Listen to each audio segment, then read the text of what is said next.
Church, Methodist Church, and there are going to be people discussing the need for a cash bail fund.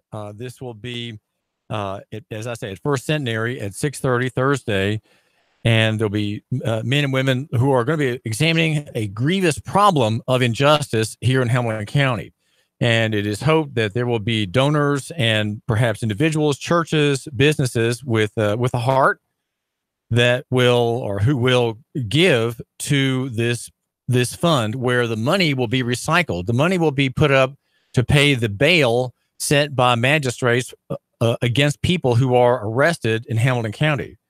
Now, what happens is when you're arrested, you meet a judge, and that is your right to meet a magistrate to evaluate from a judicial perspective the administrative and police decision to arrest you. Right, there has to be probable cause, and it is always something to demand to see a magistrate. If you're arrested, always demand to see a magistrate immediately before booking, because you don't want to be booked if you are being held illegally, being charged illegally without probable cause by the deputy or the officer.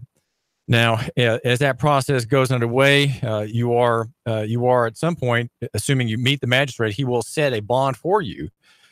This is pursuant to his authority in the Constitution to set reasonable bail that is a payment that guarantees your appearance before the judge for the bar, right? To appear before the bar is a way of guaranteeing your arrival there. But the problem is that these amounts are very high. They are universal. Very few people get an OR, which is to say an own recognizance release. Someone like me probably would get an OR. I wear a bow tie, which of course always gives you easy access to getting out, right? But many other people who don't have bow ties or don't have the right color skin are presumed in the worst light, in the worst way. And if they are, as Marie Mott in her arrest described in today's editions of the paper, because she stood her ground and asserted her rights, not making statements, she was treated very badly and was given, and it was ordered for her to pay a gigantic $10,000 bond, just absolutely gigantic bond for a harmless woman who is, I would say, very dangerous in another sense as an activist seeking right reform in Chattanooga.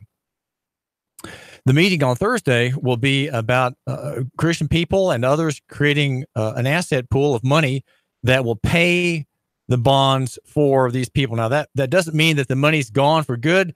The donors have the privilege of having their dollars recycled, because when the court cases are met by the defendant, the bond secures that person's presence before the judge.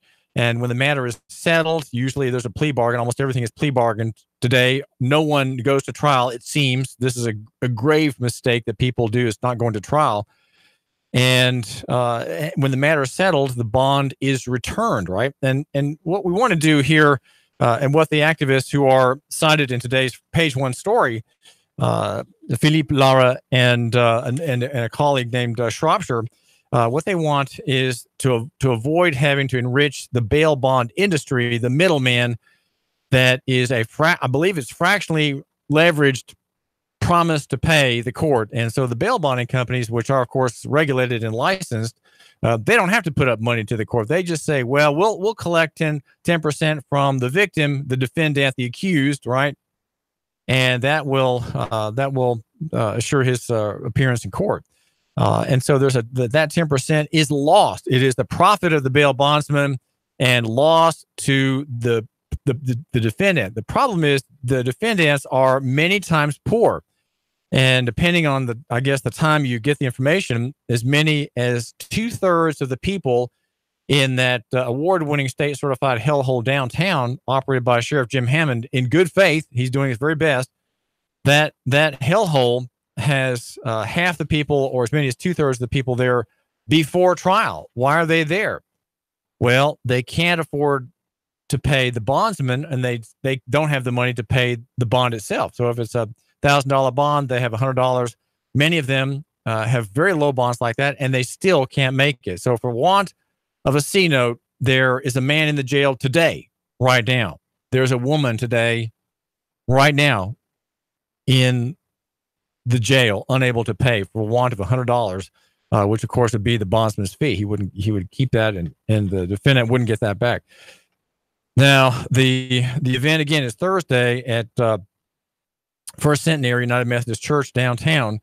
6:30 being put on by Caleb, which is Chattanoogan's in action for love, equality, and benevolence. Probably some iffy theology in some of the positions that group has held, but here it is clear that a Reformed Presbyterian and a liberal Methodist have a like view on a need for reform. This is not a reform, but this is a response to an injustice that is being done by the state and the state actors involved in the court system. An injustice where there is ruin attending the incarceration before trial, before anybody is convicted, of hundreds of people who are just too poor to get out. Think about a poor man who has a job, a couple of jobs, right? He sometimes can't get there because his car doesn't work. He has family commitments, or she can't, her daycare falls through, and suddenly she's got 3 or 4 young children to deal with, and she can't make her job. So she's already sort of in bad state with the boss, and now she's arrested, right? She's arrested, charged with disorderly conduct, and she can't afford the bail. And she's in there for days and days and days and days, and her life is ruined. That is the ruin of a poor person's life, to be suddenly absent, out of communicado, and unable to pay bills, unable to deal with children, family members, senior citizens who need care. Suddenly, you can't plan when you're arrested, right? No one plans to be arrested.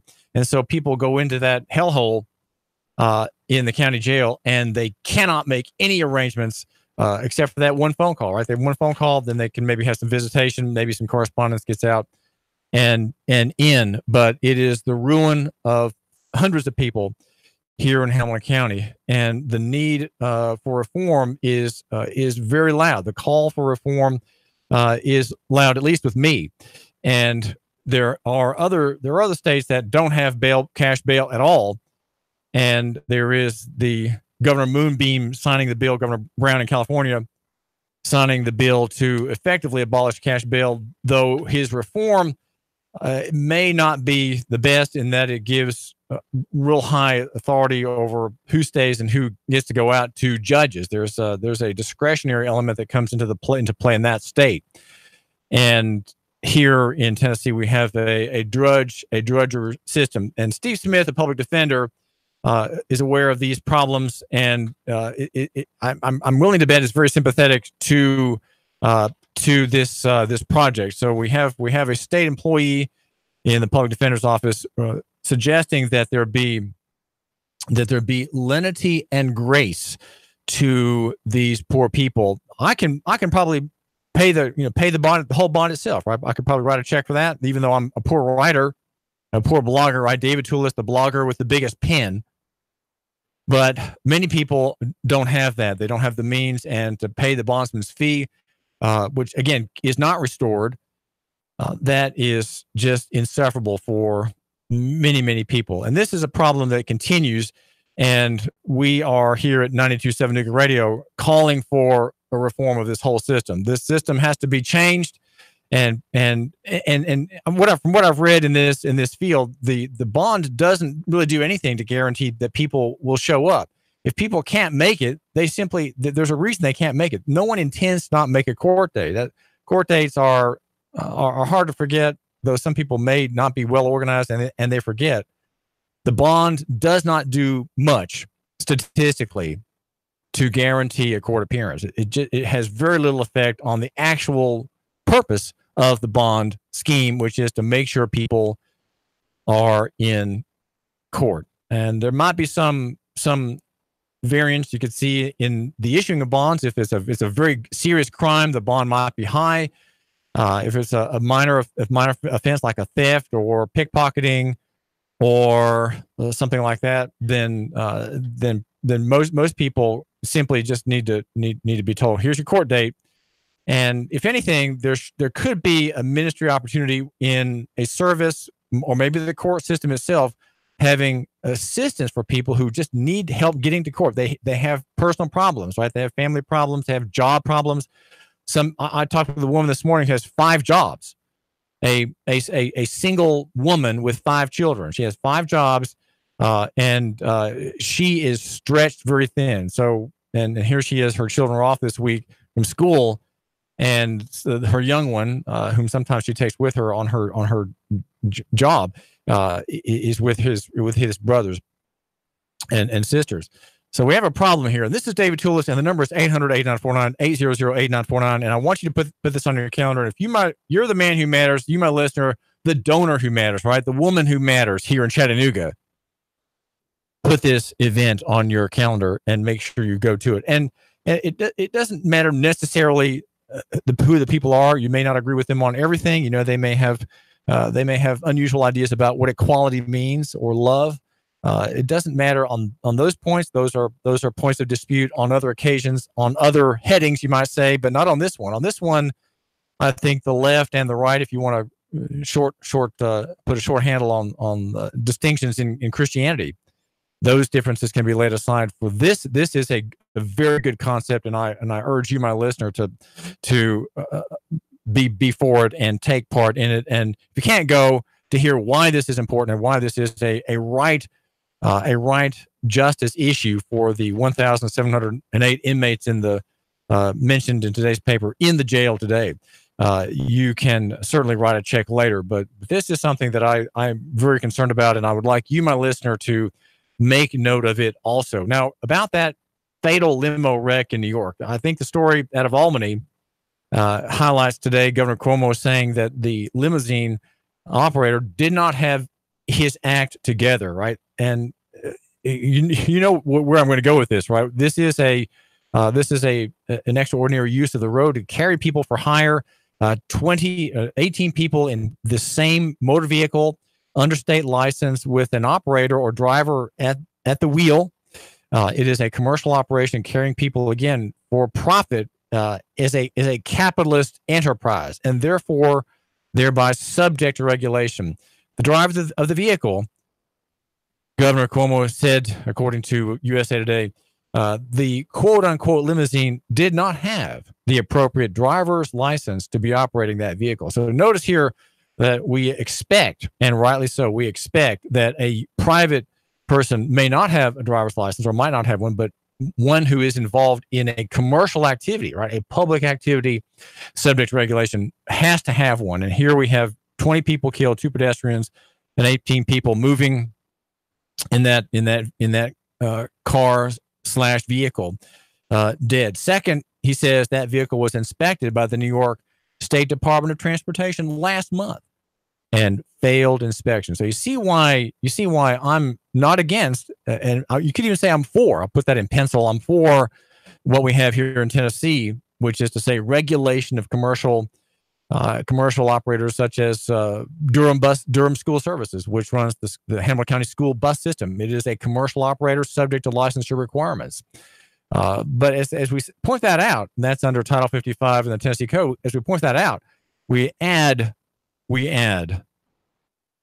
the following, that those who are not involved, such as C. Grimey Williams, right? Cameron C. Grimey Williams, not involved in commercial operations of a car as a motor vehicle, who are not drivers, who are not operators in that legal sense, with that legal definition, they are free. They are not imposed upon by the law. And make sure you go to Nuganomics.com. I have a piece I've been working on for a while, and I finally said, last night I had just a sense of exhilaration that I'm going to nail that piece down, just finish it, even though there was probably another case I could have cited. I said, I'm citing about 8 cases or 9 cases in this piece at Nuganomics.com, our chief sponsor.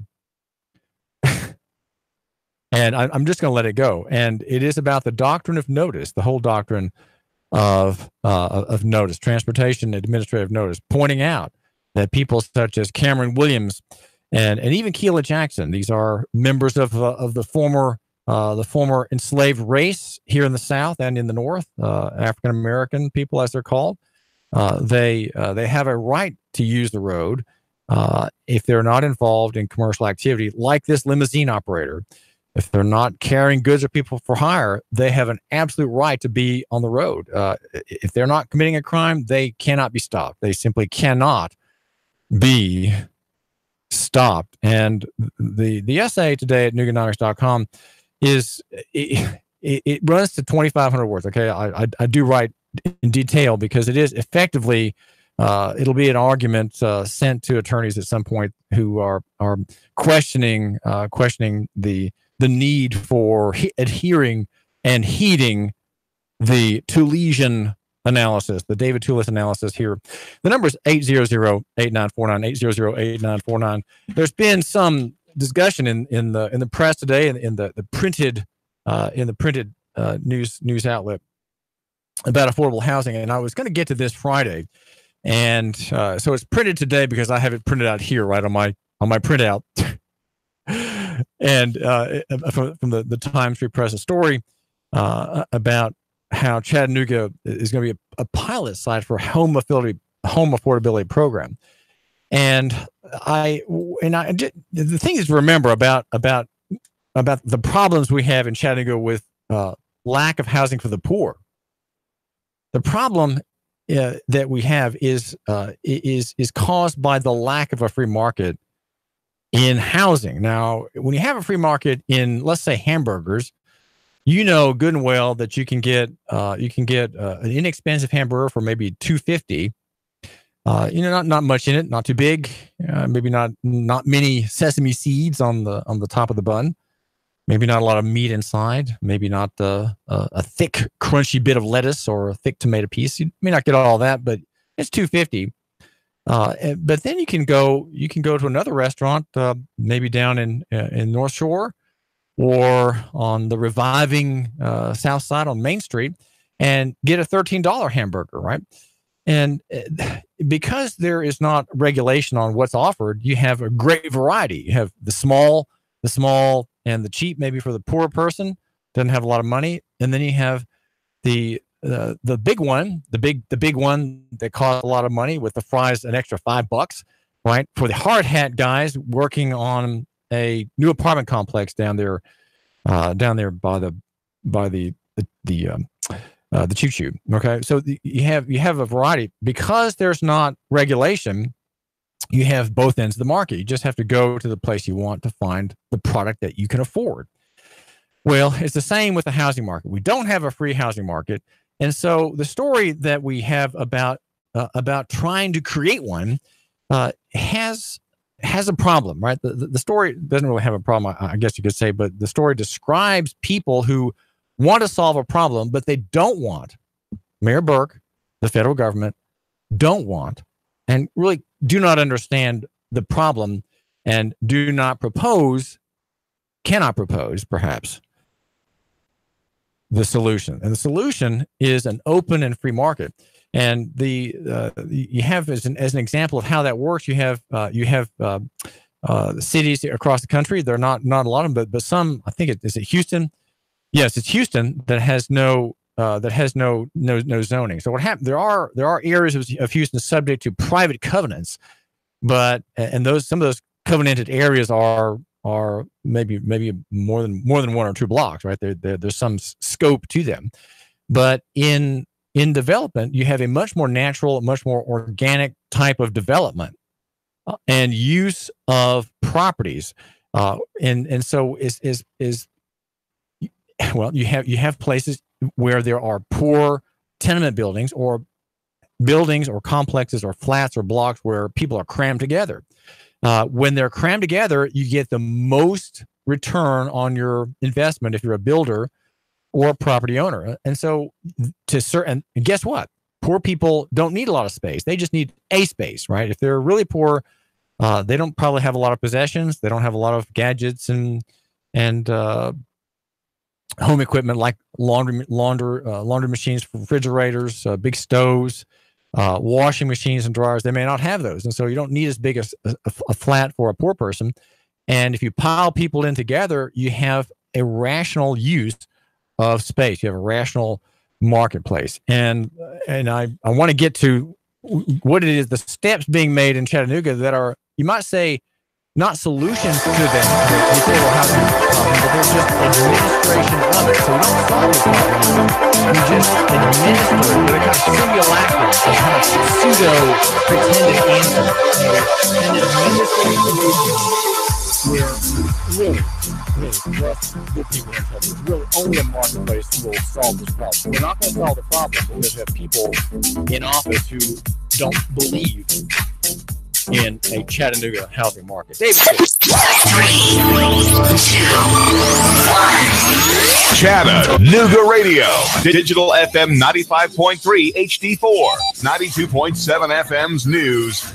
Now. Cops say a juvenile shot nearly killed an 18-year-old on Portland Street. That teenager taken to the hospital in critical condition. The underage suspect was arrested, taken to juvenile hall. This made last week one of the most violent in recent history, with 6 people arrested for violent crimes and at least 5 people hospitalized. A Bradley County corrections officer is on the other side of the bars after he was arrested, accused of aggravated domestic assault and sexual assault. The specifics of the case have not been released by the sheriff's office, Cody Carrington being held without bond. An adult man who went missing was found dead in Whitfield County. Stephen Black was the subject of a multi-day search after he went missing. Mr. Black was last seen alive by his wife when he left to make a delivery for a flooring company. His body was found in his truck off of Carbondale Road in Whitfield County. The DPD says his death is still under investigation. Val St. John for Nooga Radio, News Talk 92.7, Action News now.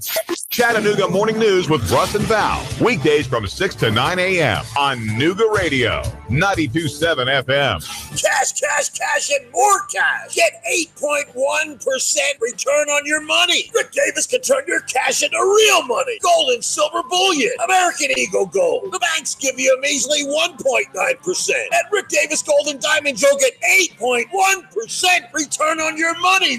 8.1% return on your money. Wow! Whether you're buying an ounce or 100 ounces, Rick guarantees it in writing.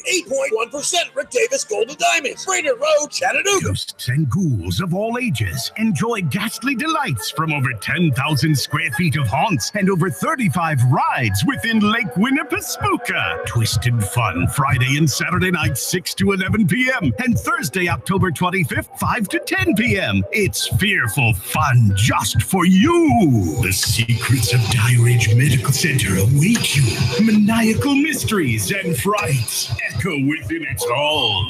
Dare to enter the shed of the living dead or the crazy clown college. Brave the mortuary maze and the train of terror. The paranormal is around every corner. Check into fear and save $2 every Friday and Saturday and Thursday, October 25th with a coupon from area McDonald's. Want to know more? Visit LakeWinnie.com. Lake Winnipesaukee, Chattanooga, Tennessee. Get spooky. Join Nooga Radio and the Gridiron Gang live from 7 to 9 at Starbucks at 10 North on the North Shore. We're talking all things high school football. There's a specialty brew or refresher weekly inspired by the game of the week. Sweet treats, extended hours all season long, and we're pet friendly. Portions of all proceeds support local schools and educational scholarships as well as after-school programs. It's football time in Tennessee. Join us every Thursday live from 7 to 9 at Starbucks, 10 North, your North Shore neighborhood living room. Your home is a constant work in progress. Repaint the walls? Yeah, easy enough. Leaky faucet? There's a video for that. But roof repair? You might want some help. That's where Chattanooga Roofing Contractors come in. They have 3 generations of roofing excellence you can count on. Leave the ladder in the garage. Go to chatroofing.com. That's chatroofing.com for Chattanooga Roofing Contractors, a roofing company you can trust. It's that time of year again. For the 7th year, Wings Over North Georgia Air Show will be Saturday, October the 13th and Sunday, October the 14th. You'll see some of our government's finest assets flying in the world today. The rarely seen Air Combat F-22 Raptor demo team and the A-10 Warthog will both headline the show, along with Tora, which is the reenactment of Pearl Harbor to include pyrotechnics. Patty Wagstaff and Michael Goulian, both world aerobatic champions, will be showing off their amazing skills, along with numerous other aviation rock stars. On the ground, you'll be able to experience military static displays and even have an opportunity to ride in a Huey or Cobra helicopter. Wings Over North Georgia is an action-packed way to spend a weekend with your family. You can even camp on the grounds. The Richard B. Russell Regional Airport is the place for all the action on October the 13th and the 14th. For tickets and camping reservations, visit wingsovernorthgeorgia.com. Man, you sure you know what you're doing? Yeah, I worked with my dad on his truck all the time. Just one more bolt to go. Yeah, wrong bolt. Today's truck ain't your daddy's truck. For repairs on today's vehicles, you need Amco Transmission and Total Car Care of Chattanooga on Lee Highway. Stay on the road, not in the garage. Amco Transmission on Lee Highway. Get it done the right way. The Thompson Pet way. Yeah, I just put that anywhere. Join We've Got You Covered with Scott Schrader every Saturday from 10 to 11 on Nuga Radio. From finance to fixtures, we discuss everything you need to know about buying or owning a home, the pitfalls, the perks, and everything in between. Saturday mornings, 10 to 12, right here on Nuga Radio. Nuga Radio, Chattanooga weather. Expect partly cloudy and very warm weather out there for your afternoon. Highs back into the upper 80s. A spotty shower or two may try to push in from the south and east tonight. Lows back into the upper 60s. Not as hot tomorrow. Still mainly dry, highs lower 80s. Scattered showers and thunder showers late Wednesday. Tired of the pressures of car shopping? Come see what more people are making the short drive to Jackson Chevrolet Buick GMC in Lafayette or online at jacksongm.com.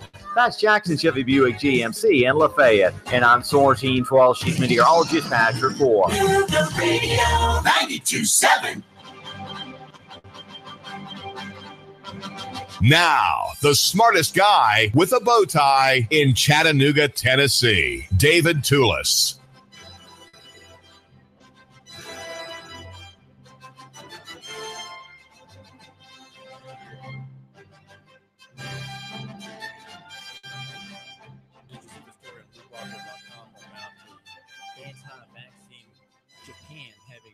Many fewer infant deaths than Americans whose children are loaded up with dozens and dozens of shots, including the MMR, the measles, mumps, and rubella vaccine that's known to cause autistic problems or autism problems. Japan has the lowest infant mortality rate, and that came after a ban on mandatory vaccines. It just banned them outright.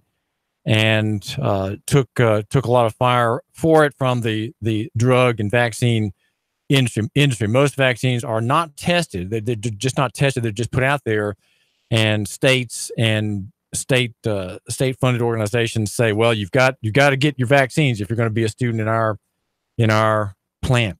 Well, this is David Toulis, and the number is 800-8949, 800-8949.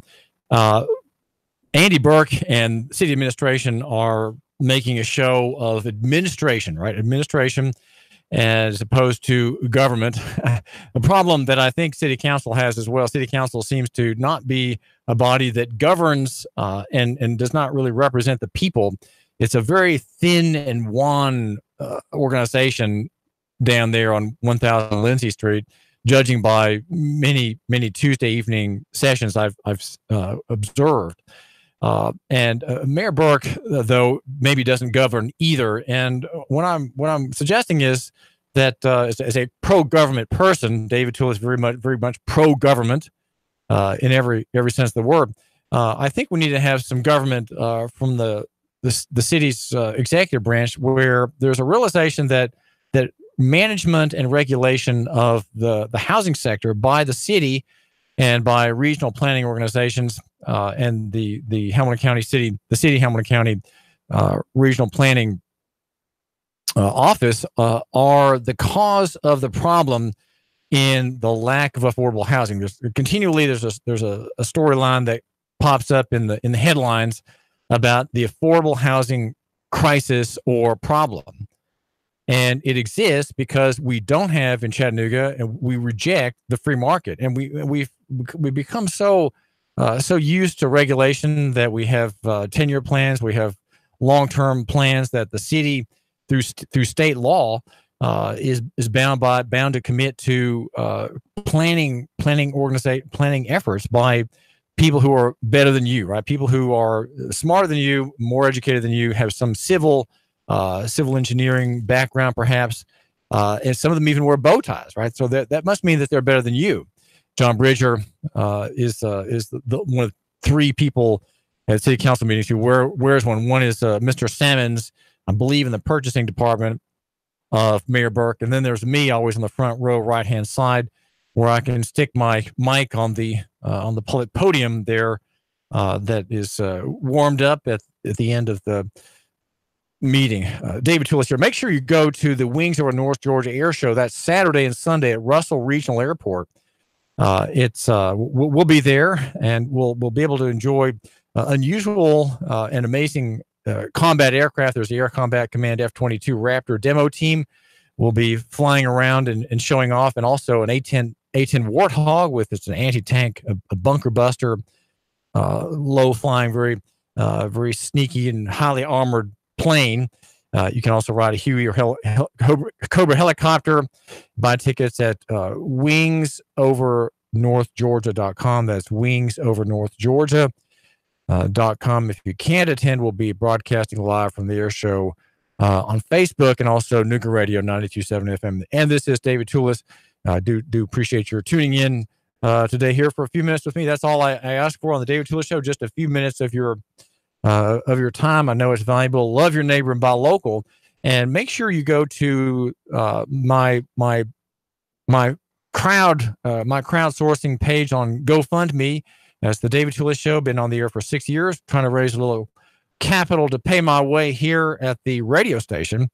And that is at GoFundMe. Just do a find on David Toulis Show. My name has one L, David Toulis, and it's out of Saudi Daisy where I live, and just getting started on that. A little support for me to pay my way here at 92.7 Nuga Radio, where I'm going to make demands that 2 hours are not enough every day. I've got to have 3 to get it all out there. Now, we have an affordable housing crisis because we don't really have a free market. We have continually, though, we have sort of artificial stimuli in this sector, thinking that, well, people are doing something. When I read the story in the Chattanooga Time-Free Press, I think this may have been Saturday's editions or maybe Sunday. The headline is Chattanooga chosen as pilot site for home affordability program. I just feel good. I feel like, well, things are being done, and administration is doing the best it can. It really cares for poor people, and because we care for poor people, we're going to connect with the federal government to help us get subsidies, maybe through Habitat for Humanity, for houses for these people who are just hard pressed financially. And it sounds, when I read the story, I feel, well, someone's doing something, and that is really all that matters. That someone does something, that there be either donations or tax funds that go to help out. And hey, we can develop little neighborhoods, rebuilt houses, new houses given cheaply with minimal interest loans to the poor.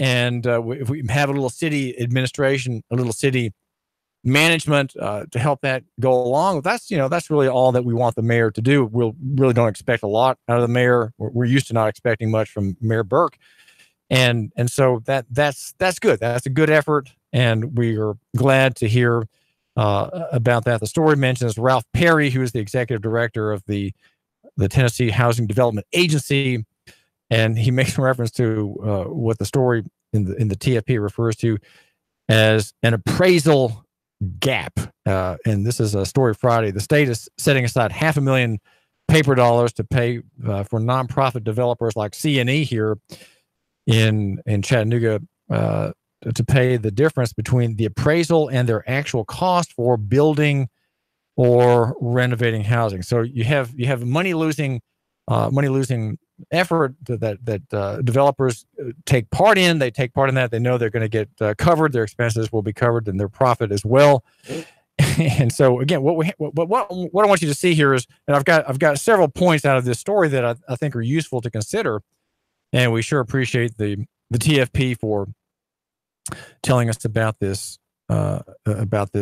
story. There's an event coming up on October the 20th at the Family Justice Center on Uptain Road near near Eastgate Town Center. So you have things that are administration. So you have $500,000 to pay the difference between an appraisal value and the work. You have C&E working with Habitat Humanity.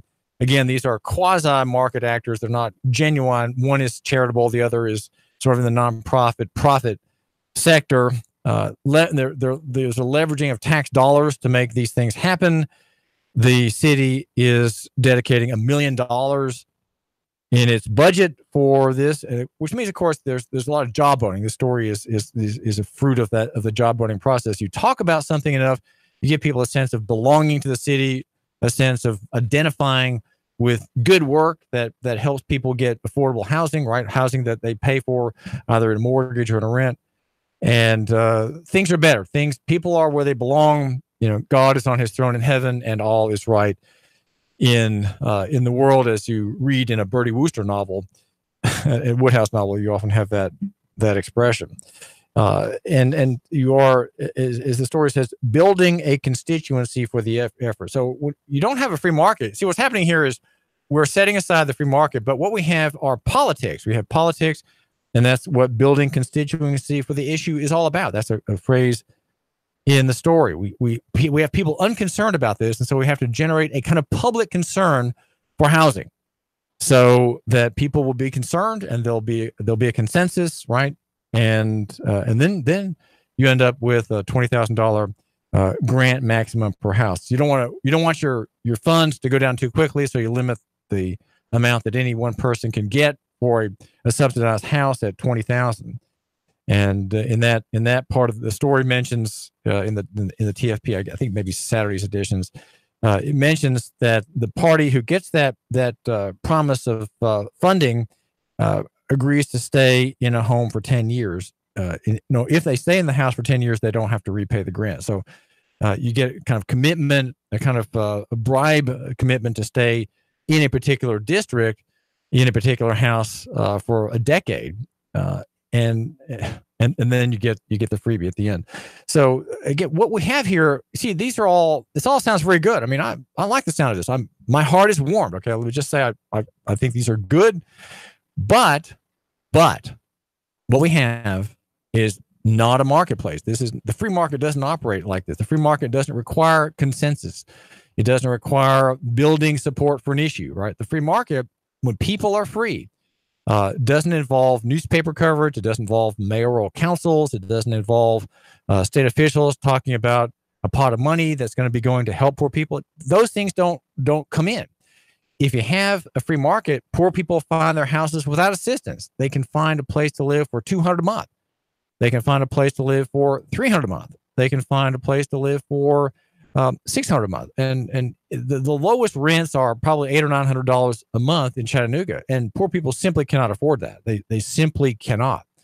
And if they're Americans, unlike people from Guatemala, Honduras, and Mexico, they don't want to live families together in a particular house. They don't cram together 2 or 3 families in one house, or 3 or 4 generations of a family or 2 families in one house. They're not really comfortable in doing that.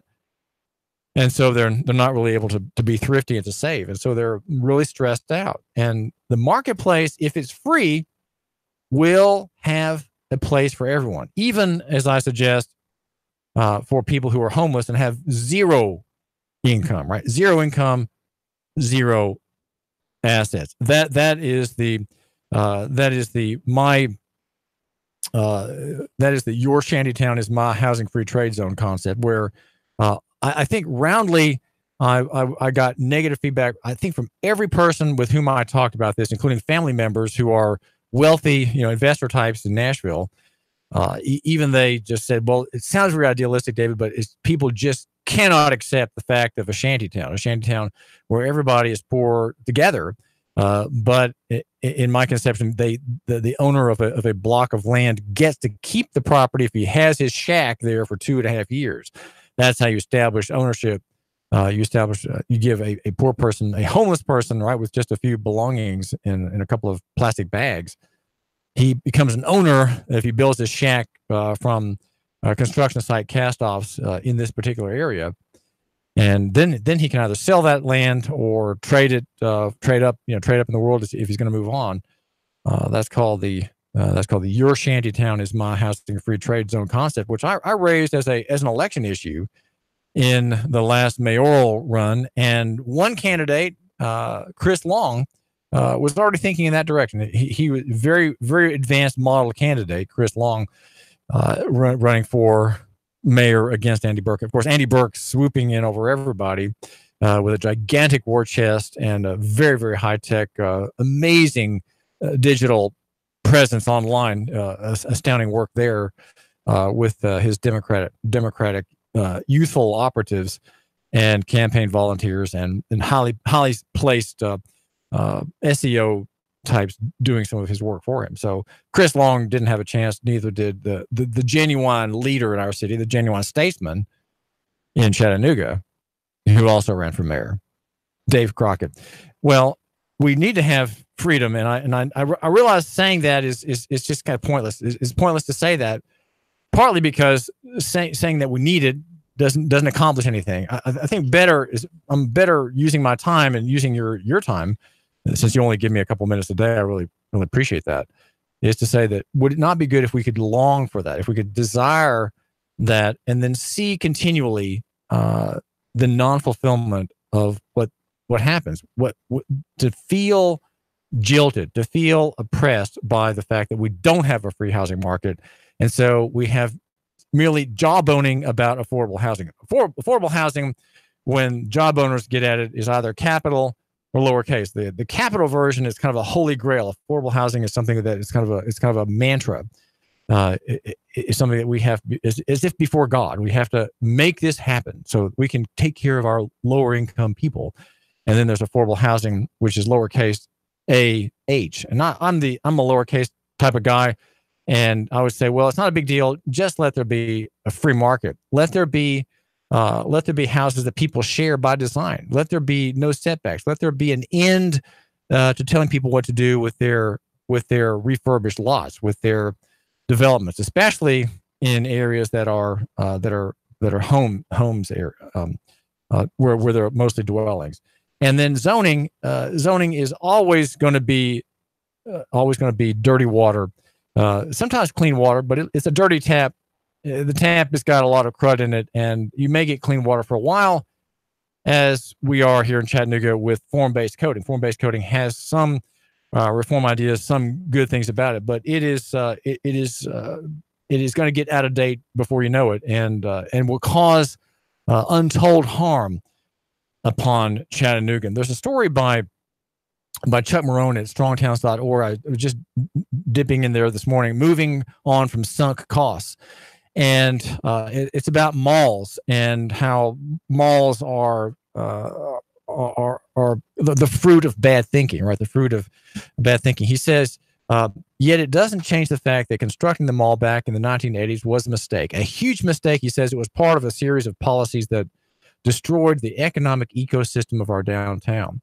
As the downtown became less of a destination for people in the community, neighborhood disinvestment followed. Okay, we've had that here. We spent millions playing that game, taking out sidewalks and widening streets in the belief that we could make the city more attractive by making it less like a city.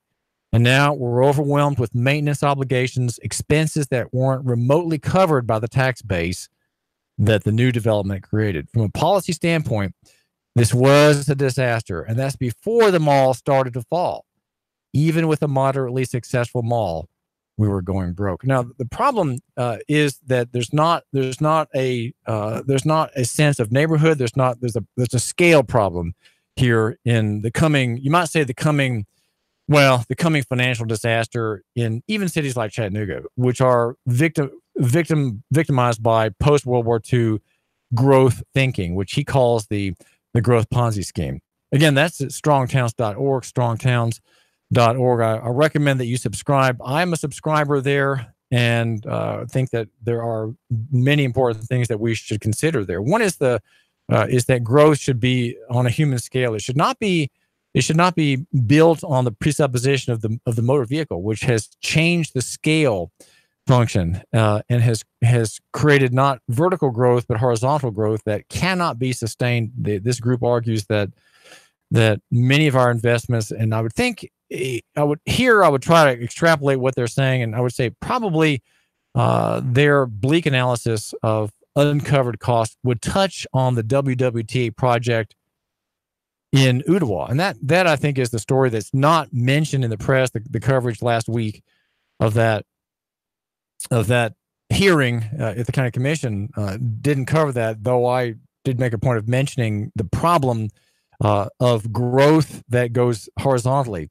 And the problem is that no one has accounted for the out-year costs for maintenance. These costs are not anywhere involved in growth of roads, infrastructure, and the like, which often are given over to the county or the city, and there is not a tax base to support the maintenance. So you have these these sort of post-apocalyptic movie scenes where you have cities with weeds in the streets and that kind of thing, and deer wandering under the stoplight on a major thoroughfare. That sort of picture, there is something true in that, and it is what Chuck Marone at strongtowns.org calls the growth Ponzi scheme. The results of it, because for a dollar of liabilities, we gain, counties gain, cities gain only 10 cents in revenue increase in tax base. So for 10 cents in revenue gain, there is $1 of out-year liability for maintenance and repair, which apparently no one has thought about. And this is David Toulis, and that's my story, and I'm sticking to it. So what we have here is the fruit of intervention. When you have an intervention, whether it's from the federal government through its redlining program after the war, which kept blacks in certain areas, whether it's zoning, again, an intervention in the use of private property, you have distortions which create more distortions, which require more interventions, which create more distortions. And in the end, you have a gridlock or you have a collapse. And we have this scenario built up into the system in several areas. One is the financial sector. And then I'd like to suggest also in the growth sector here in Chattanooga and Hamilton County. The number is 800-8949. We're going to meet someone who's a remarkable fighter. A woman dealing with the men, the good old boys, the lady in Dunlap who has been a real hero for people like you on this who know about it. Her name's Gaddy. And she's got another fight, and she's hoping to put millions of dollars into the pockets of people in Sequatchie County who were annexed or maybe not annexed. She's fighting for them. David Toulis, Nigga Radio. 3, 2, 1. Chattanooga Radio.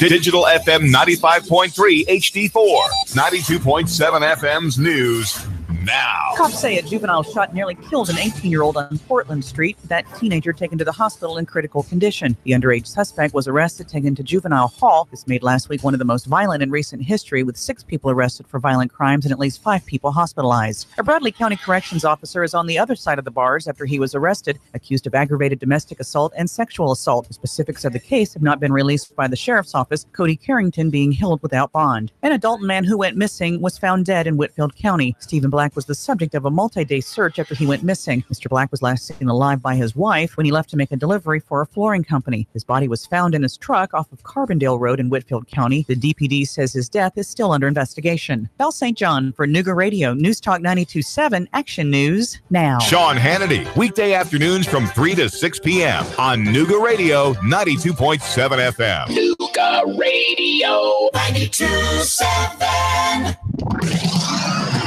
Nooga Radio, Chattanooga weather. We expect partly cloudy and very warm weather out there for your afternoon. Highs back into the upper 80s. A spotty shower or two may try to push in from the south and east tonight. Lows back into the upper 60s. Not as hot tomorrow. Still mainly dry, highs lower 80s. Scattered showers and thunder showers late Wednesday. Tired of the pressures of car shopping? Come see what more people are making the short drive to Jackson Chevrolet Buick GMC in Lafayette or online at jacksongm.com. That's Jackson Chevy Buick GMC in Lafayette. And I'm Sortine 12 Chief Meteorologist Patrick Ford. My ex recently hacked my email and my social media, and it really caused me some problems. I changed all my passwords, which helped, but I'm still getting trolled, maybe even stalked. I know it's him. I just can't prove it. My business, well, it's been broken into twice already. I've got cameras, but that only helps after the fact. I'd rather prevent it from happening in the first place. Unity One East is your solution to these and many other security concerns. With private investigation, security services, and backed by decades of real-life experience in military and law enforcement, Unity One East is your instant contact for security, investigation, and consultation to help protect you, your family, and your business. No 1-800 number, no red tape, no wait, because Unity One East is local and available 24/7. Reclaim your peace of mind. Call Unity One East, 475-6206, 475-6206. Call 423-875-3600 if you're looking to expand your professional look of your business. Then consider the vast opportunities that are available when you locate your office with the Rains Group family. Remember, it's location, location, location. And the Rains Group has the location for your professional office. Check out the spaces for lease at Executive Business Park on the Lee Highway. Small or large, we will build to suit your needs with the Rains Group. Call 423-875-3600 for the business professionals with the Rains Group. Nuga Radio. Are you brain dead? Still voting for pathetic liberals? Take 3 hours with Sean Hannity from 3 to 6. Nuga Radio. Then call us in the morning between 9 and 11. 92.7 Nuga Radio.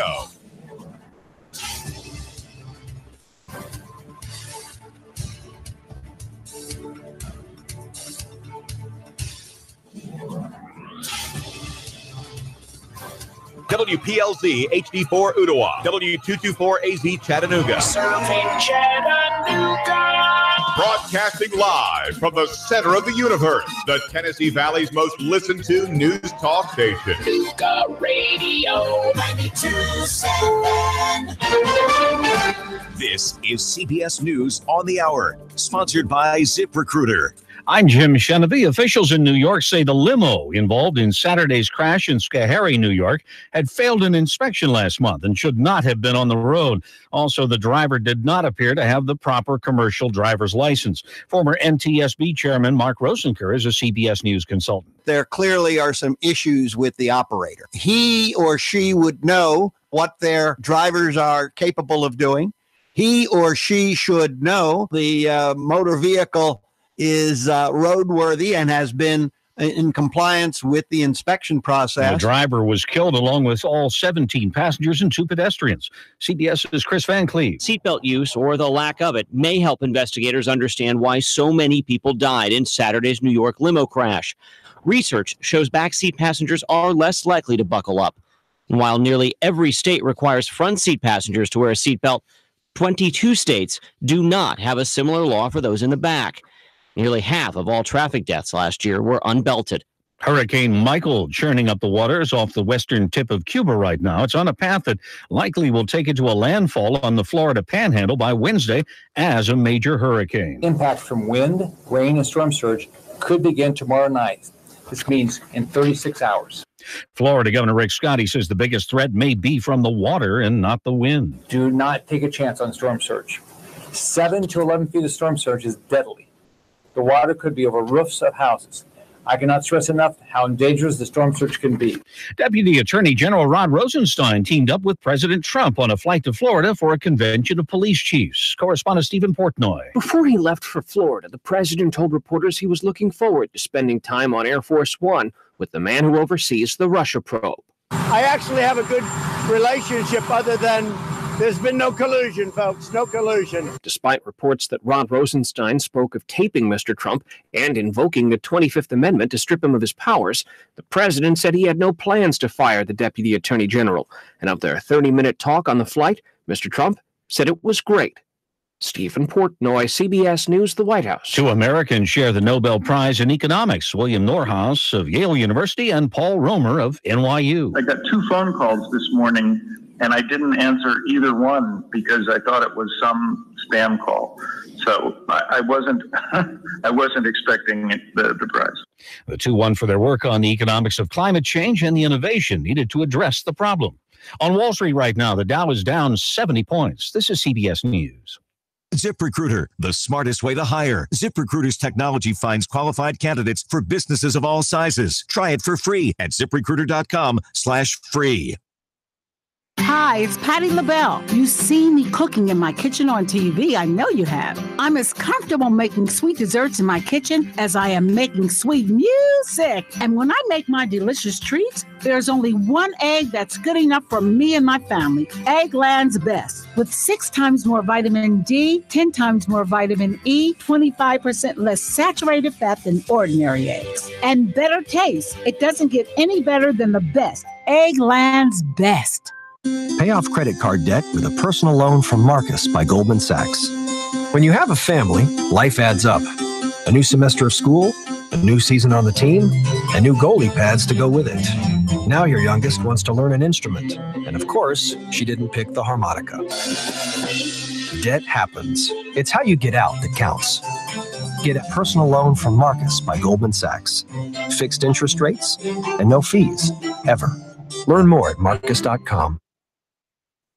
Columbus Day may be a national holiday, but not in Columbus, Ohio. For the first time, Ohio's capital city is not observing its namesake holiday as support grows nationwide for a day instead honoring the indigenous peoples already living on the continent Christopher Columbus supposedly discovered in 1492. But that's not why local officials have chosen to close city offices on Veterans Day in November instead. They tell USA Today the city could only afford to give workers one of those days off, and they chose the one honoring veterans. Vicki Barker, CBS News. Long-haul flights are making a comeback, and there's a new title holder for the world's longest commercial flight. Singapore Airlines plans to fly from Singapore to New York City starting next month.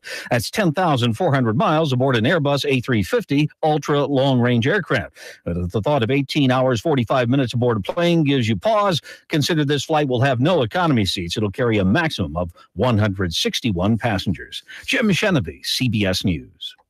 Indeed knows it's 3, 2, 1. Chattanooga Radio. Digital FM 95.3 HD4. 92.7 FM's news now. Last week was one of the most violent weeks in Chattanooga in recent memory. 18-year-old Delman Robertson was arrested after the police say he shot and nearly killed Kevin Granados in a botched robbery Wednesday in front of an HVAC business. Robertson arrested over the weekend, and a juvenile was arrested after the police say he shot a man in the head on Portland Street. The underage suspect taken to juvenile hall, the victim in the hospital in serious condition. A house fire claimed the lives of a young girl and an adult man. The fire happened on Dry Valley Road in Rossville. Fire investigators believe both victims died by the time the firefighters arrived. The cause of the fire is still under investigation. It's official. Saudi Daisy has a new police chief, and it's someone who already has experience in the position. Former Captain Jeff Gann served as acting police chief, while former Chief Hamrick was off on military deployment. He was recently promoted to full police chief. Russell Stroud, Nuga Radio News Talk 92.7 Action News now.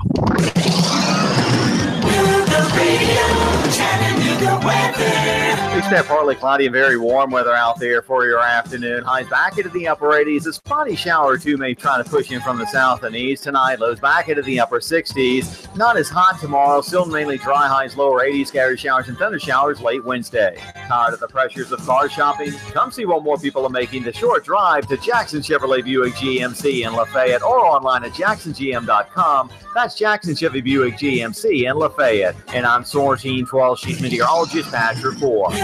Radio 92.7. Listen to that. That's the sound of power and the call of the open road. That's the sound of the newly designed 2019 Indian Chieftain Limited. Yeah, Indian. It's more than a bike. It's an experience and an American icon. The place to find it, Indian Motorcycle of Chattanooga, along with their entire new 2019 line. The open road is calling. Answer the call. Go to Indian Motorcycle of Chattanooga. Just look for the sign on 153 and Amnicola. Indian Motorcycle, the true American original. Join We've Got You Covered with Scott Schrader every Saturday from 10 to 11 on Nuga Radio. From finance to fixtures, we discuss everything you need to know about buying or owning a home, the pitfalls, the perks, and everything in between. Saturday mornings, 10 to 12, right here on Nuga Radio. If you want to discover the real hope for your life through inspirational music, relevant messages, and testimonies from others who have already found hope, then we encourage you to visit the second annual My Hope Conference, October 7th through 9th at Hickson First Baptist Church. Free admission and childcare is provided for kids up to pre-K, while those in kindergarten through 5th grade will attend the Kids Hope Rally. For more info, visit myhopeconference.com or call Hickson First Baptist Church at 423-877-2467. Sean Hannity, weekday afternoons from 3 to 6 p.m. on Nuga Radio 92.7 FM. Nuga Radio 92.7. Now, the smartest guy with a bow tie in Chattanooga, Tennessee, David Toulis.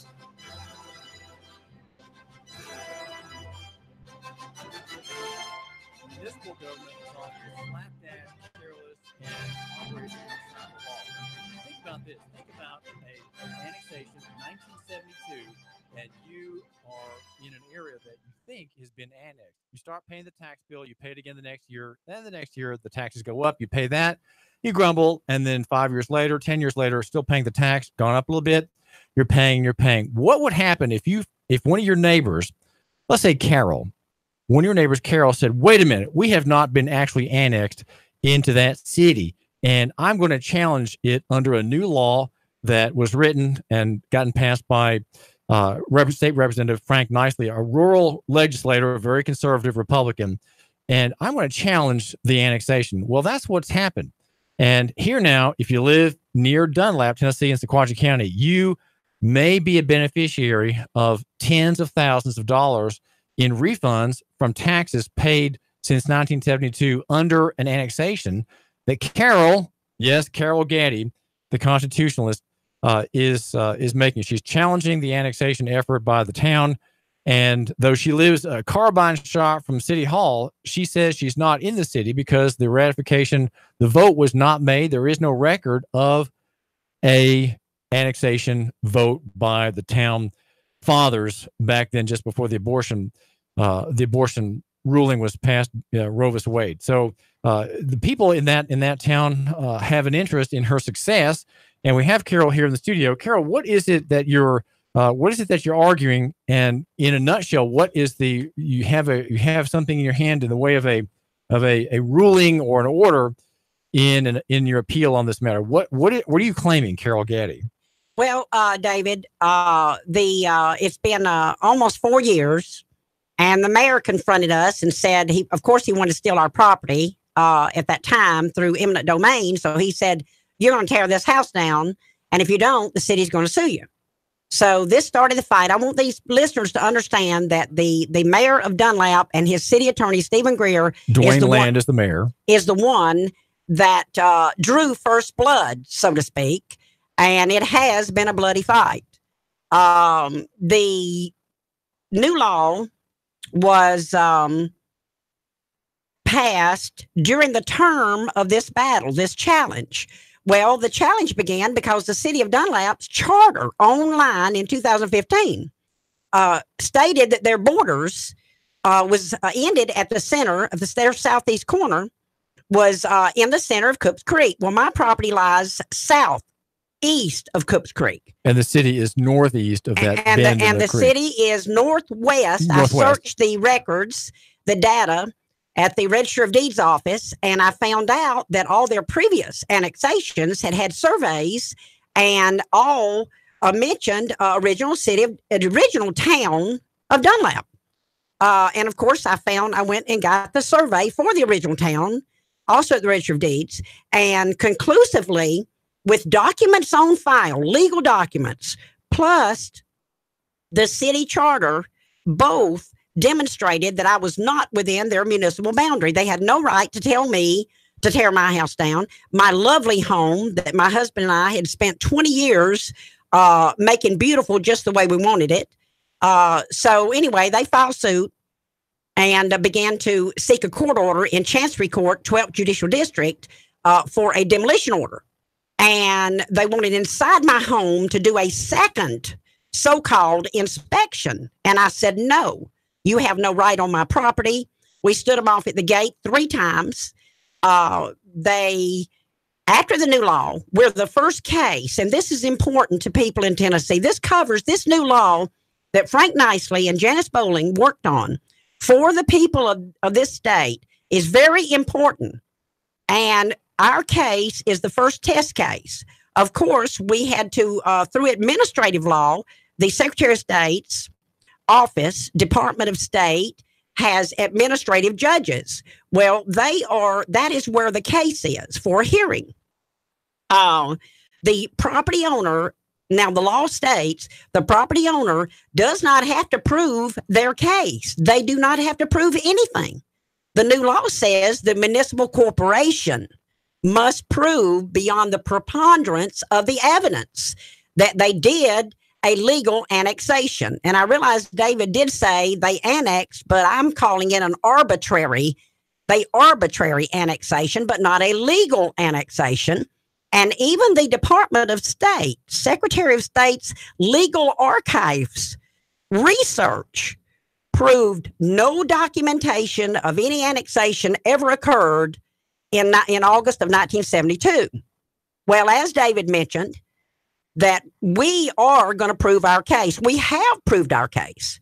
We have a file that takes 5 hours to read in the Chancery Court, where all the proofs and evidence that the city never legally annexed.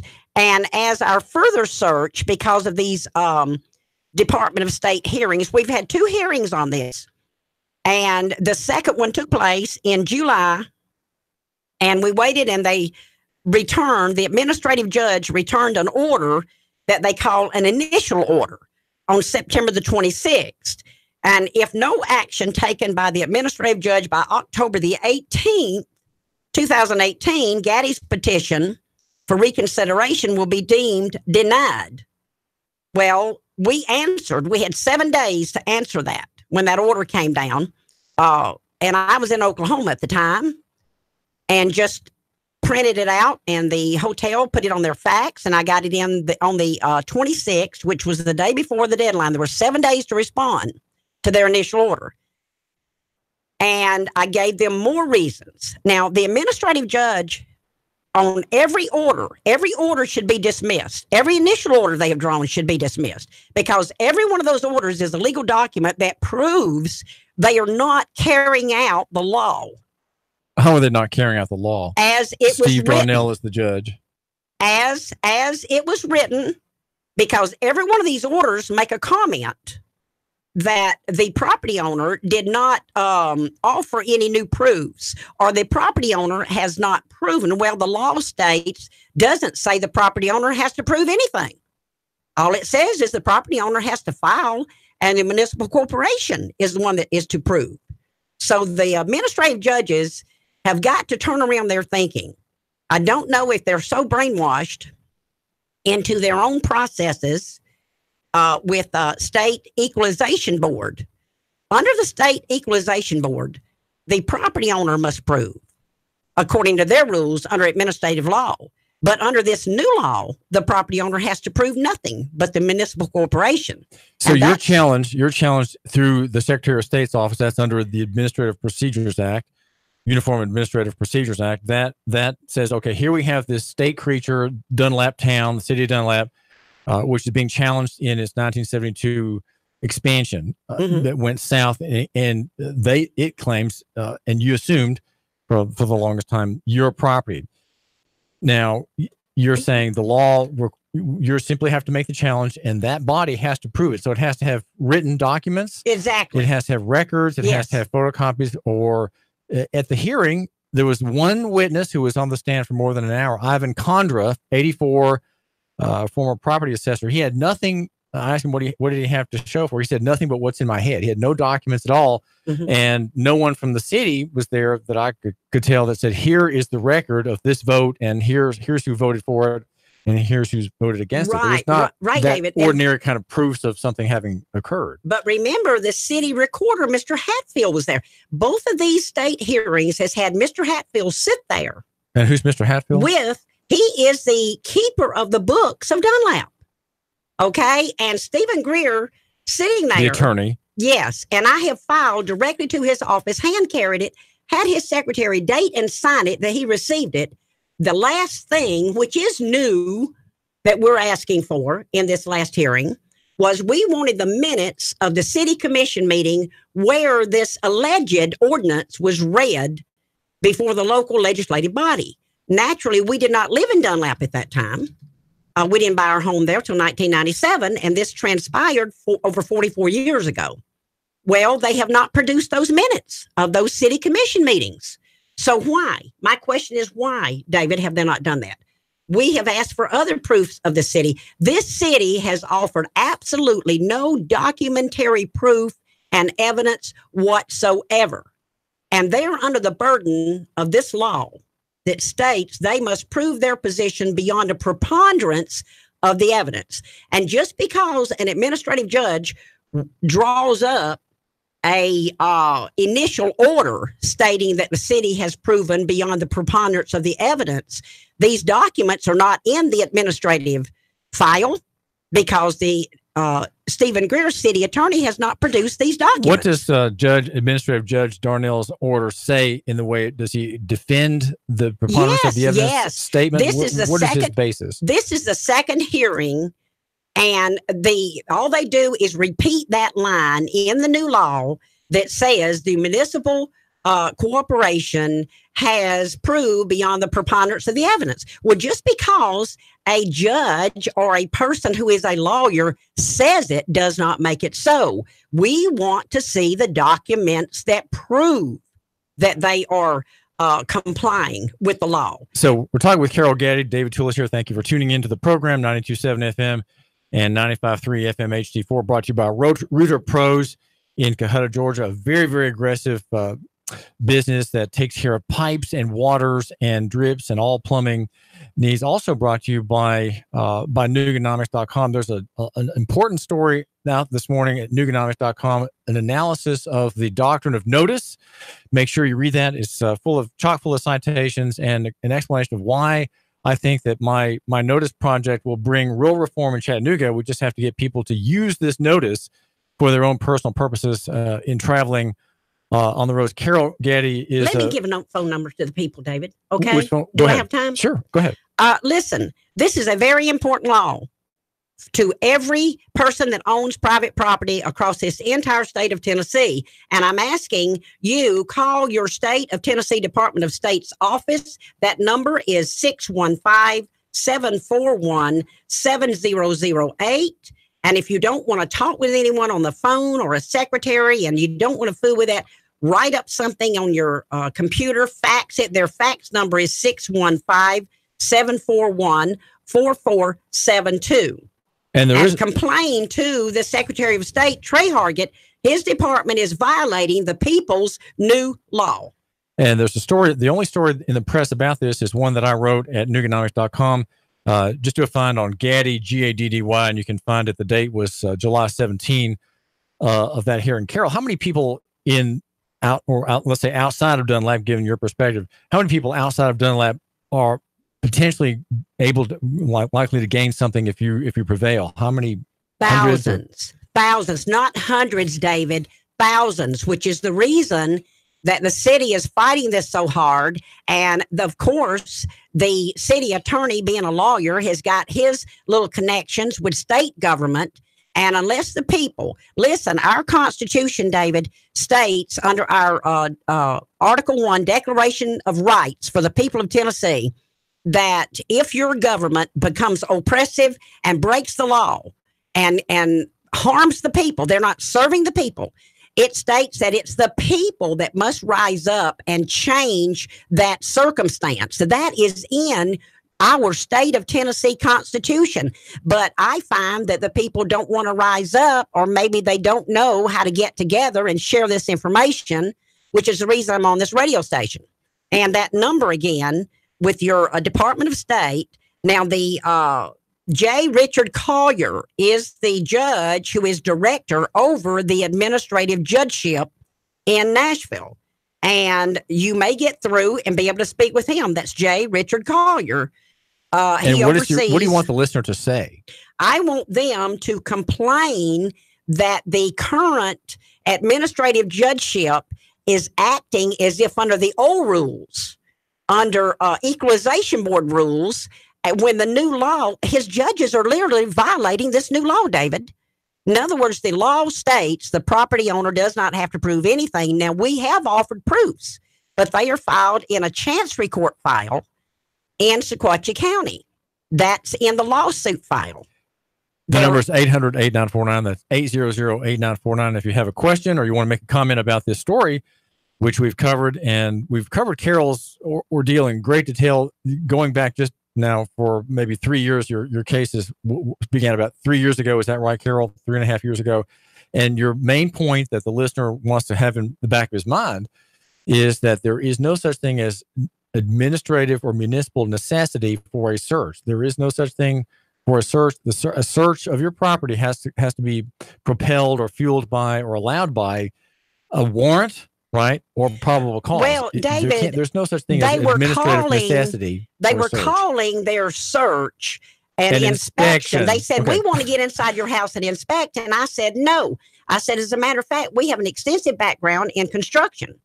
And I said, this is ridiculous. Why would I let 4 lawyers come traipsing through the inside of my house that couldn't build a doghouse in their own backyard? They know nothing about construction. And the reason they wanted access to the inside of my home is to draw up a second fraudulent false report. And I'm leaving with you, David, the state engineering inspection that we ourselves at our own expense ordered. And I used that inspection to get out of jail in Sequatchie County after 3 weeks of solitary confinement because they were claiming that I violated the court order as far as the inspection, and I did not. The state engineer turned in a glowing inspection of our home. This home is 100% structurally sound and is a great asset to the community. And that inspection was on record in July, and I was held 3 weeks, false imprisonment, solitary confinement in the Sequatchie County Jail. So you're willing in August. You're willing, Carol Gaddy, to face imprisonment for the principle of what? What principle would overwhelm your prudence and have you stay in jail? Private property rights is the foundation that our entire country was founded on, our national constitution. Your private property rights are very important, and they are being eroded.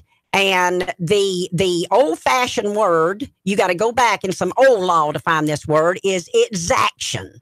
Exaction is where they are exacting money from people that through the farce or falsehood of taxation that the people do not owe. And this law, when we have proved our case, but it's a hot potato, and these administrative judges are not wanting to make the decision on it, so they're trying to evade. And because we keep speaking and saying, "Oh no, you're not going to evade this issue," and I want to let the people know how does your Department of State Trey Hargett hold his position? How does he get in that position as Secretary of State? Because it's his department. He's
Carol, Gaddy, folks, you who are listening online with Dunlap, you may get with interest. She says, David Tools with Radio. Love your neighbor by local, brought to you by Nuganomics.com. Make sure you check out my important essay today about the doctrine of notice and how that fits into police reform in Chattanooga. David Tools. 3, 2, 1. Chattanooga Radio. Digital FM 95.3 HD4. 92.7 FM's news.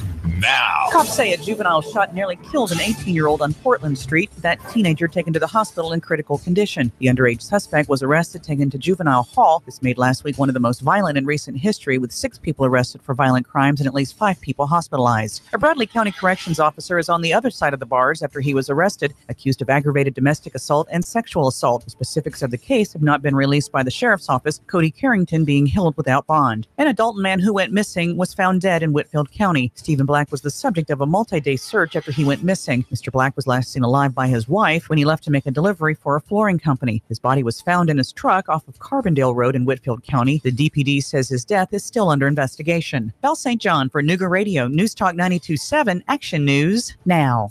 Chattanooga Morning News with Russ and Val. Weekdays from 6 to 9 a.m. on Nooga Radio, 92.7 FM. Cash, cash, cash, and more cash. Get 8.1% return on your money. Rick Davis can turn your cash into real money. Gold and silver bullion. American Eagle Gold. The banks give you a measly 1.9%. At Rick Davis Gold and Diamonds, you'll get 8.1% return on your money. 8.1% return on your money. Wow! Whether you're buying an ounce or 100 ounces, Rick guarantees it in writing. 8.1% Rick Davis Gold and Diamonds. Brainerd Road, Chattanooga. Let's face it, Old Faithful isn't as faithful as it used to be. Constant repairs are a hassle and can rack up quick in money and time. Landers McClarty Ford can fix that. Right now, you can get a 2016 Ford Focus, 34,000 miles, only $11,491. A 2017 Chevy Spark with only 17,000 miles for less than $12,000. A 2015 Volkswagen Jetta with less than 21,000 miles for $11,991. Yeah, browse their entire inventory of new and new-to-you cars, trucks, and SUVs online at Landers McCarty Ford of FortPayne.com. Landers McClarty Ford of Fort Payne. If you can't find your next perfect ride, they'll go find it for you. Big city selection, small town prices, friendly service, and top dollar for your trade. The savings are waiting and only a short drive away, so what are you waiting for? Get started with your personalized shopping today at Landers McClarty Ford of FortPayne.com.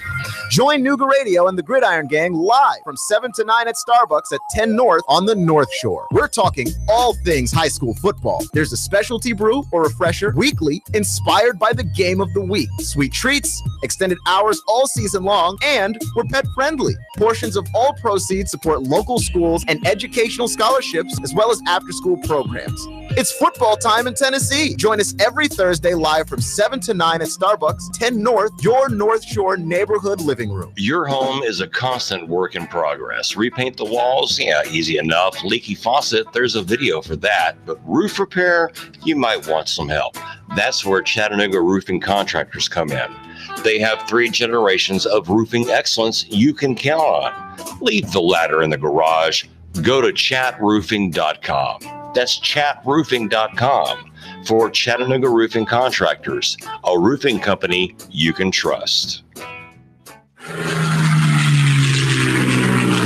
It's that time of year again. For the 7th year, Wings Over North Georgia Air Show will be Saturday, October the 13th, and Sunday, October the 14th. You'll see some of our government's finest assets flying in the world today.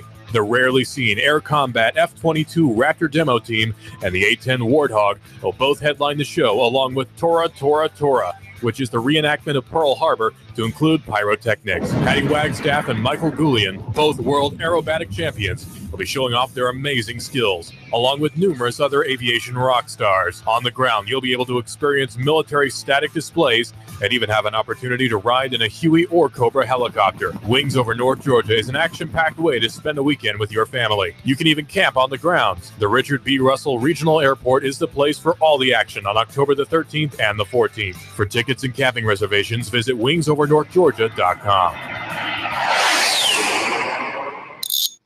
Man, you sure you know what you're doing? Yeah, I worked with my dad on his truck all the time. Just one more bolt to go. Yeah, wrong bolt. Today's truck ain't your daddy's truck. For repairs on today's vehicles, you need Amco Transmission and Total Car Care of Chattanooga on Lee Highway. Stay on the road, not in the garage. Amco Transmission on Lee Highway. Get it done the right way. The Thompson Pet way. Yeah, I just put that anywhere. Join We've Got You Covered with Scott Schrader every Saturday from 10 to 11 on Nuga Radio. From finance to fixtures, we discuss everything you need to know about buying or owning a home, the pitfalls, the perks, and everything in between. Saturday mornings, 10 to 12, right here on Nuga Radio. Nuga Radio, Chattanooga weather. We expect partly cloudy and very warm weather out there for your afternoon. Highs back into the upper 80s. A spotty shower or two may try to push in from the south and east tonight. Lows back into the upper 60s. Not as hot tomorrow. Still mainly dry. Highs lower 80s. Scattered showers and thunder showers late Wednesday. Tired of the pressures of car shopping? Come see what more people are making the short drive to Jackson Chevrolet Buick GMC in Lafayette or online at jacksongm.com. That's Jackson Chevy Buick GMC in Lafayette. And I'm Sortine 12 Chief Meteorologist Patrick Ford. Nuga Radio 92.7. Now, the smartest guy with a bow tie in Chattanooga, Tennessee, David Toulis.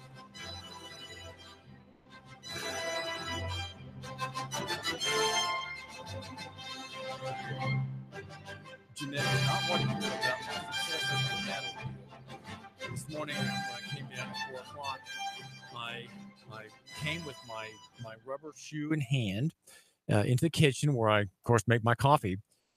And I flicked on the light and I searched carefully and quietly, crept up and down the counter to see if the enemy was about. Well, there were two dying on the counter covered in white dust. And I think there was one on the floor dying on its back in white dust. And I looked into a back area of a cabinet that had not been touched for maybe 15 years, which had been, I believe, the source of my cockroach problem.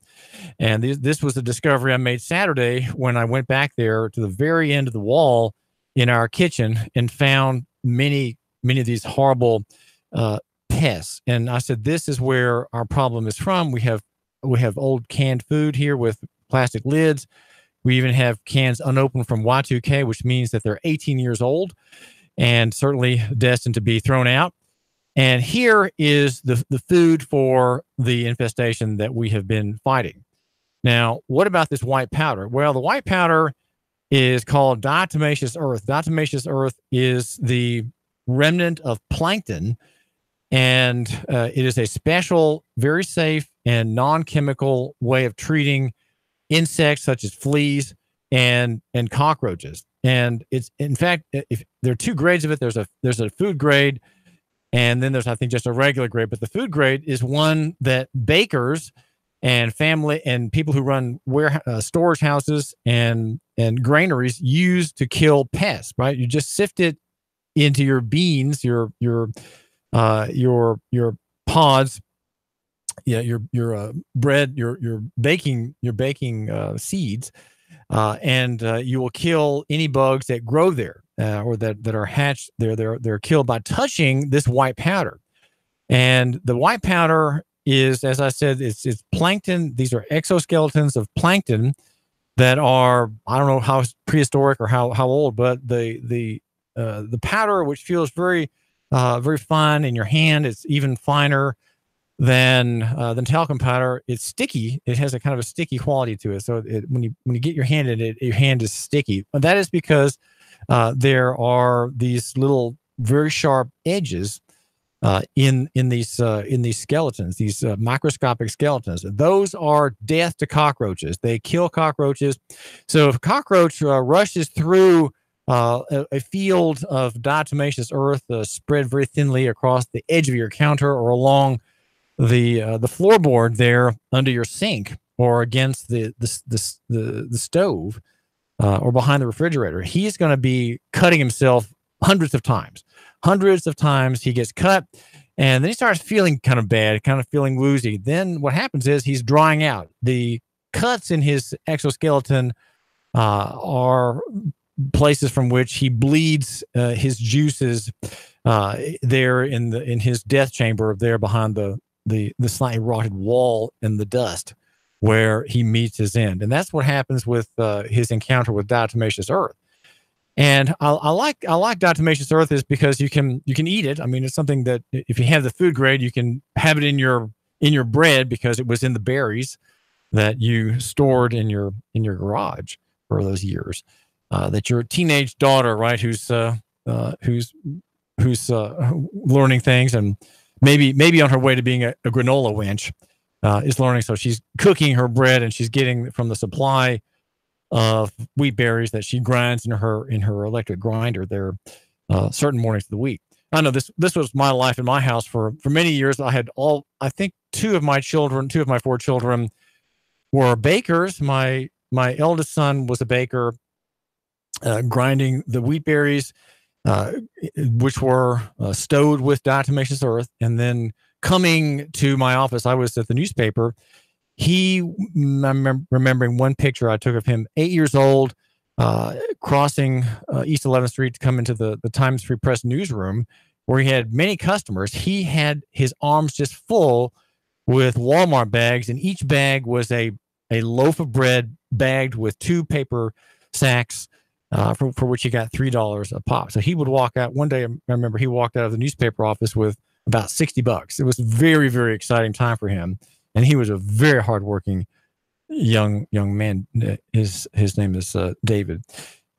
And I like the idea of a very clean, non-poisonous, non-chemical solution to a problem that I swore to Jeanette. I didn't swear to Jeanette, but I assured Jeanette I was working on aggressively. And Saturday, I did. I worked very aggressively to clean the kitchen. So with the help of a son, the last child at home, age 15, we went through the drawers and cleaned and scooped, vacuumed, and where we had to have water applied to a surface, we got it wet and cleaned with a wet rag, and then ran a swinging fan, a swiveling fan back and forth over to dry it off, and then we laid down the diatomaceous earth.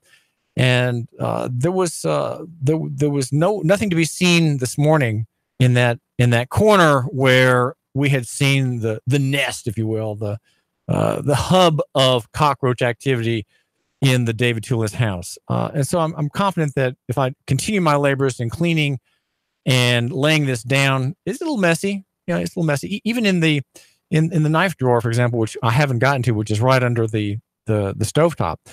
I cleaned the shelves, that drawer Saturday, and I haven't done I did the dishes, actually the cleaning, the hand washing the knives and some of the other things Sunday just to get it done. I still have 1 or 2 that I haven't gotten to yet, so I'm going to do all of them and have this dust sprinkled in the drawer, right, even among the knives. It's perfectly harmless material. Diatoms, the microscopic plankton with their very, very sharp skeletons there, making injury and bleeding cockroaches to death. And I have a horrible picture. I said, Jeanette, let me show you. She did not want to see it. She did not want to see the cockroach on his back, on my floor, writhing in agony, suffering so badly. But I have it on my camera. I took one snap of it, and I'll post it on Nuganomics.com to make the point. The point of all this is the following. Well, it is. I'm trying to get. This is kind of a segue here, but I'm getting to my way of kind of local solutions. Right. My argument for reform here in Chattanooga and Hamilton County is, let's say, death by a million cuts. Okay, we can't. And by that I mean we get each wrong that is being done by the good people here. We do have some good people in Chattanooga. If they're doing wrong to us as members of the government, then we need to address them individually, right? So not a massive, not with a massive lawsuit, not by getting the legislature to rewrite a bill, not by getting Governor Haslam to write an executive order to make some good thing happen, right? These are impossible things. They are centralized solutions that do not bring justice in Chattanooga. And I'm thinking particularly of the abuse of the poor, of African Americans, of immigrants, and other categories that biblically would be called aliens and strangers, right? Aliens and strangers have in the scriptures repeatedly protections by God himself and ordering the magistrate and the judge to treat them rightly. One law for the stranger, one law for the homeborn, not two laws for the stranger. And I would say in many ways, African Americans, while they're acclimated in many ways, and some speak just like I do, they have in a lot of ways the status of strangers. And that's because police make them strangers. Policing is part of the slave catching enterprise in the Old South and elsewhere, where slaves were not allowed to be free when they got away. In old Israel, a freed slave was free. He was a free man. When he got to Israel, he was free. So guess how many escaped slaves knew about that great law, the equity in the Hebrew Republic, right? A confederated state, union of 12 tribes. How many people went there because they knew if they fled their masters, they would be free in Israel. But we don't have that kind of freedom here, and the war to prevent Southern independence didn't bring it. And so we've had the black, the African American, and the poor person routinely ground under by the police. Okay, then police using Title 55, the Transportation Code. Now, I want to just give you a quick legal lesson. Okay, a quick lesson. And it's in a way, it's kind of a lesson of 1,000 stabs. Okay, the 1,000 stabs being the application of the law to the individual police officer here in Chattanooga, here in East Ridge, here in Red Bank, on the highways of our state under the THP. Those men are all legally notified of a distinction which requires them to obey it. And the story, you can read the story if you want to think more about this. Take seriously this work. Okay, this is a work of racial reparations.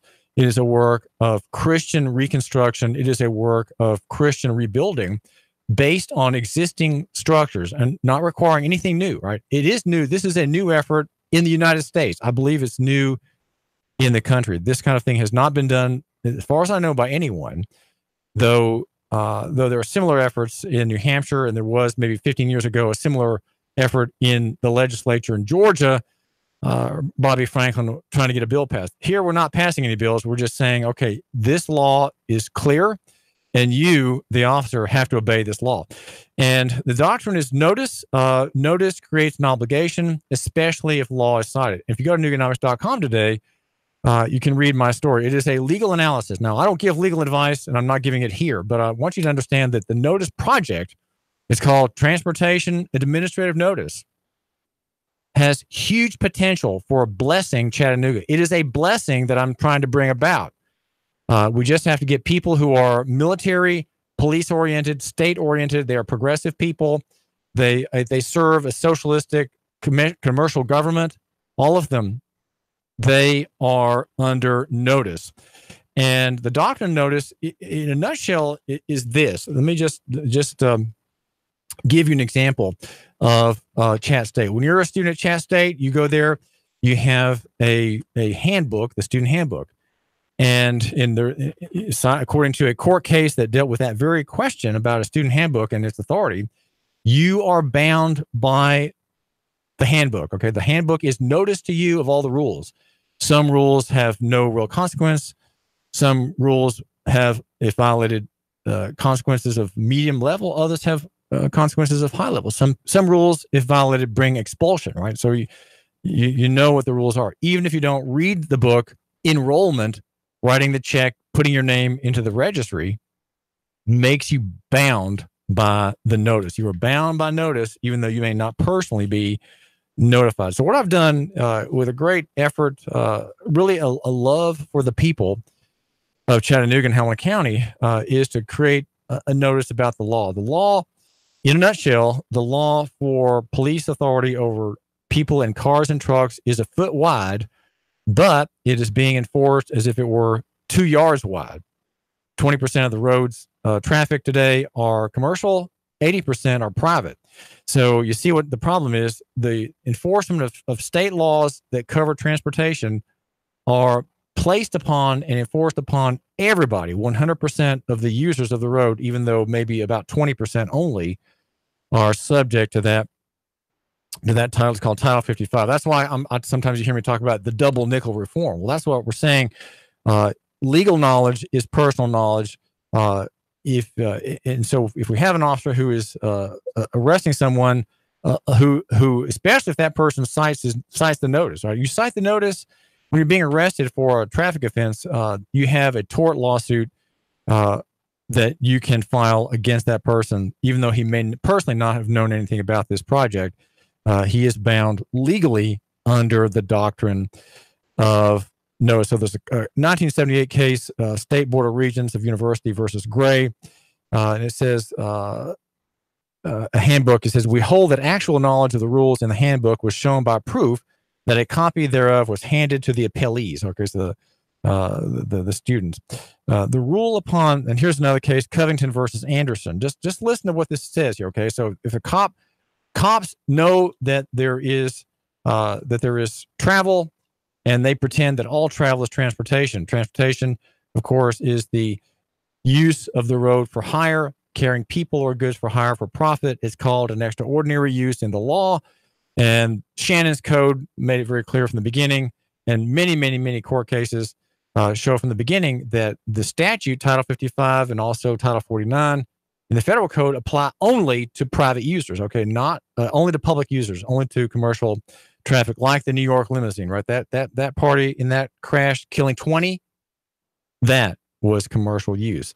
The rule upon the question of notice is whatever is sufficient to put a person upon inquiry is notice of all the facts to which that inquiry will lead when prosecuted with reasonable diligence and in good faith. Means of knowledge with the duty of using them are deemed equivalent to knowledge itself. And passive good faith will not serve to excuse willful ignorance. That's Covington versus Anderson. So in other words, if you're given notice of something, you have a duty to inquire, and you can't simply say, well, it doesn't really affect me, I'm not going to worry about it. That is not good faith. The means of knowledge and the duty of using that means to find out what the facts are or the law is, that is obligatory in the doctrine of notice. When anything appears which would put a man of ordinary prudence upon inquiry, meaning anything that will put him into asking questions, the law presumes that such inquiry was actually made and therefore fixes the notice upon him as to all legal consequences. That's Woodfolk versus Blount, 1816. That's an ancient ruling. We have good laws in Tennessee. Our laws are fair and just. Here in the state, the transportation law is a legal law. It's constitutional. I'm not complaining about that one whit. But what I am complaining about, and what the law I'd say complains about, is the abusive enforcement of that statute against the poor, against black people. Half of black people in Tennessee have licenses that are out of order, right? Revoked, suspended, expired, or none. Half of the black population, by repeated tellings to me, I can say, by black people, that is true. Half do not have valid licenses. If such notice does arise, then here's another case, Blevins versus Johnson. If such notice does arise, then reliance on any other state of facts than those that would have been discovered by investigation cannot be justified. And such a party will be stopped from asserting the existence of any other state of affairs than those that proper inquiry would have revealed. In other words, when you get a notice, the notice prompts you to do certain investigation. You do that investigation, and now you know, right? If you don't do the investigation that the inquiry is supposed to be evoked from the notice, then you are stopped. You are prevented from saying, well, you didn't know. Okay, you can't say you didn't know if notice is given. That is the point. You have a duty. Officers, police departments, David Roddy, Chief Simpson, Mayor Burke, right? Sheriff Jim Hammond, all these people who are public servants, some of whom are elected, under the Notice project, my racial reconciliation Christian project, they have a duty to look at the law and to obey the limits. Whatever puts a person on inquiry amounts in judgment of law to notice, providing the inquiry becomes a duty and would lead to a knowledge of the facts by the exercise of ordinary intelligence and understanding. A person who has sufficient information to lead him to a fact is deemed conversant with it. Okay, so if you're told about a fact or the state of the law, let's just say, okay, a person who has sufficient information to lead him to a fact is deemed conversant with it. And a person who has notice of facts which would cause a reasonably prudent man to inquire as to further facts is chargeable, okay, is obliged, right, is chargeable with notice of the further facts discoverable by proper inquiry. So in other words, you're bound by the facts that you're given, and you're bound by the facts that you're supposed to go and find for yourself. If those first facts force you and make a duty upon you to look into the facts beyond. So here I am citing the law and the limits on the law in the interest of Black people and poor people and Spanish-speaking people who are newcomers here. For their benefit, I'm doing this project as a Christian person. Okay, this is a Christian effort, as everything I do attempts to be based on promises in the covenant.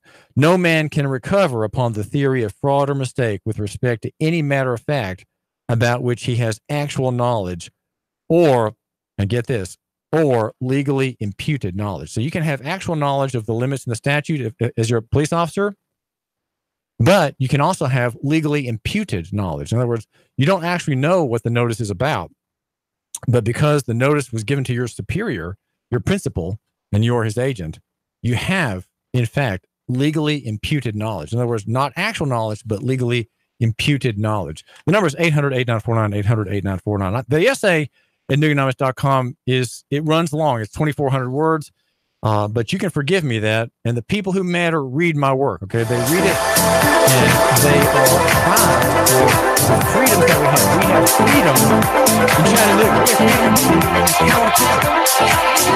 And I'm here to defend that freedom.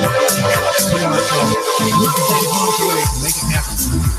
Now, we've got Sean Hannity next. Sean Hannity is in Washington and is going to give you the full report out of Washington here on FM 92.7, FM 92.7.